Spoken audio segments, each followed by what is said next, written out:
Hello बच्चों, आप सभी का स्वागत है मेरे चैनल आकाश मैथ्स क्लासेस में। और आज मैं आपके लिए लाया हूँ क्लास 10th का प्रश्नावली 1.2 का छठा प्रश्न।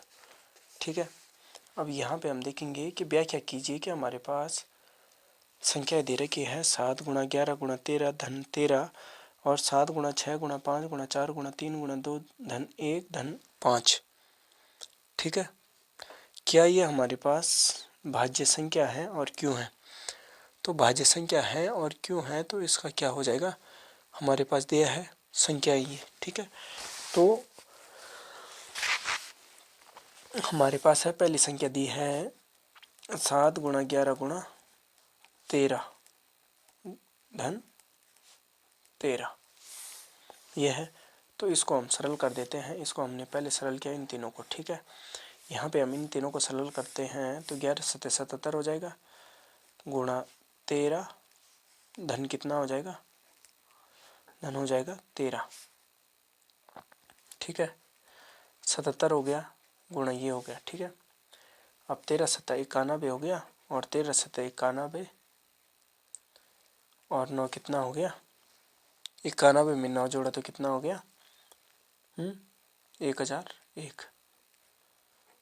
ठीक है, 100 हो गया धन 13 तो कितना हो गया 1014।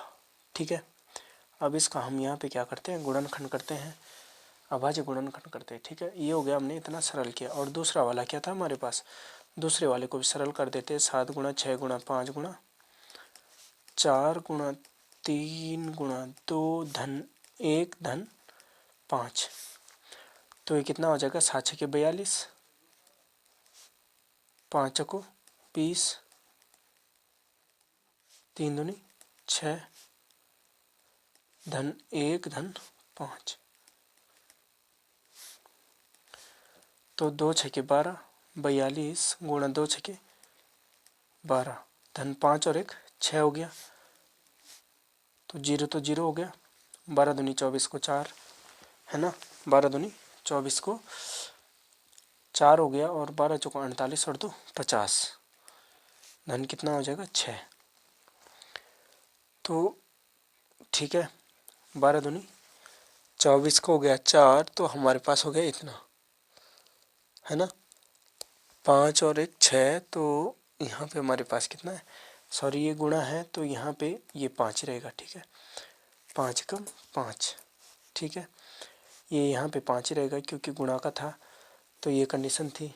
ठीक है, हमारे पास क्या था, गुणा ये हमारे पास था 7 गुणा 6 गुणा 5 गुणा 4 गुणा 3 गुणा 2 गुणा 1 धन 5। तो तब हमारे पास आंसर कितना आ जाएगा, 5045। ठीक है, अब इन दोनों के हम क्या करते हैं, अभाज्य गुणनखंड करते हैं। तो ये तो दूसरे वाले का था और पहले वाला है हमारे पास 1014। तो 1014 का हम गुणनखंड करते हैं तो हमारे पास कितना होता है, सिंपल सा है, लास्ट में इकाई अंक है तो समय तो 2 से चला जाएगा, 2 पंज 10, 0 को 0 और 2 सत्ते 14। फिर अब यहाँ पे है तो यहाँ पे 3 से दे देंगे, 3 एकम 3, 3 छके 18 और 3 नमा 27। और फिर यहाँ पे 13 है तो 13 13 के कितना होता है 169 और 13 एकम 13। ठीक है, तो यहाँ पे अब हमारे पास है ये संख्या है। तो अभाज्य गुणनखंडों के गुणनफल के रूप में हम कैसे व्यक्त कर सकते हैं इसको, यहाँ पे हमारे पास है दी गई संख्या क्या है। अब यहाँ पे देख सकते हैं कि पूर्णतः क्या है, विभाजित है। तो हमारे पास संख्या थी 7 11 13 धन 13। ठीक है, 13 को अभाज्य गुणनखंड के रूप में, ठीक है, अभाज्य गुणनखंड के रूप में व्यक्त करने पर क्या हो जाएगा, व्यक्त करने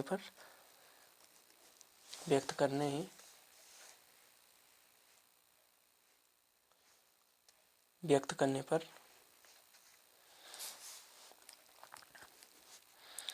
2 गुणा 3 गुणा 13 गुणा 13, जो कि क्या है, जो कि एक भाज्य संख्या है।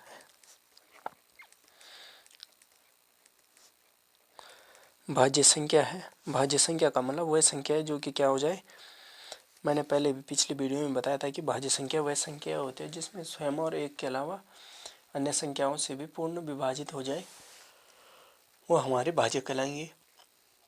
और जो स्वयं और एक के अलावा किसी से विभाजित ना हो वो अभाज्य कहलाएंगे। तो यहाँ पे ये हो जाएगी हमारी भाज्य संख्या। ठीक है, और पहला था। अब दूसरे में क्या था, हमारे पास था कितना आया, 5045। तो सिंपल सा मैंने पहले ही बोला है कि 5045 है, तो जिसके एंड का इकाई अंक कितना होता है, 5 होता है, तो 5 से जाएगा। 5 एकम 5, 0 को 0 और 5 0 को 0 और 5 नंबर 45।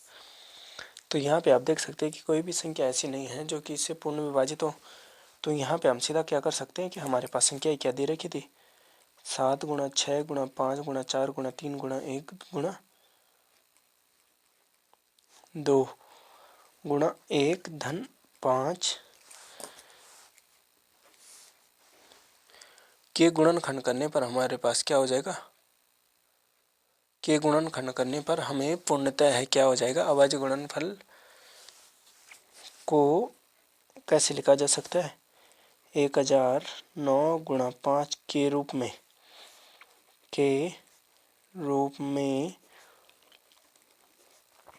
लिखा जा सकता है। ठीक है, तो अंक गणितीय और संख्या जो दी गई है, तो अंक गणितीय आधारभूत प्रमेय के अनुसार क्या होगी, एक अभाज्य संख्या होगी। ठीक है, ये क्या होगी, अभाज्य संख्या होगी, क्योंकि हमारे पास यहाँ पे 19 हो रहा है। तो 19 से भी अगर हम इसको विभाजित करते हैं तो 19 दूनी 38, 19 तिया 57, 19 पंजे 95 और 59 हो रहा है। तो 59 किसी की संख्या में नहीं आता, लिखा जा सकता है, किंतु यह एक अभाज्य संख्या है। किंतु यह एक अभाज्य संख्या है। अभाज्य संख्या मैंने बताया है, अभाज्य संख्या वह संख्या है जो स्वयं और एक के अलावा किसी अन्य से विभाजित ना हो, वो क्या कहलाएंगी, अभाज्य संख्याएं। और भाज्य वह संख्याएं कहलाएंगी जो कि स्वयं और एक और अन्य संख्याओं से कि जो कि स्वयं और एक के अलावा अन्य से भी क्या हो जाए, विभाजित हो जाए। चलिए बच्चों, आप मुझे आशा है कि आपको यह वीडियो मेरा पसंद आया होगा, ये प्रश्न समझ में आया होगा। कृपया अगर समझ में ना आया हो तो कृपया मुझे कमेंट करके अवश्य बताएं। धन्यवाद।